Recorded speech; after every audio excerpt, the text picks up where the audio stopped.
మొన్న మల్కాజ్గిరి అసెంబ్లీలో ఏదైతే మా యాదవుల పైన ఇక్కడ మాజీ ఎమ్మెల్యే అయినటువంటి మైనంపల్లి హనుమంతరావు గారు దాడి చేసినరో దాన్ని యాదవ సంఘం తరఫున మేము తీవ్రంగా ఖండిస్తున్నాము.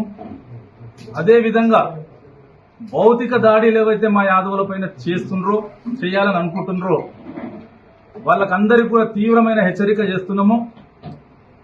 గ్రేటర్ హైదరాబాద్ లో ఉన్న యాదవులం అందరం కూడా ఒకటయ్యి ఎవరైతే భౌతిక దాడులు చేసినరో వాళ్ళకు తగిన గుణపాఠం చెప్తామని మేము తెలియజేస్తున్నాం. 3 సార్లు ఎమ్మెల్యేగా ఉన్నటువంటి మైనంపల్లి గారు ఏమాత్రం పరిపక్వత లేకుండా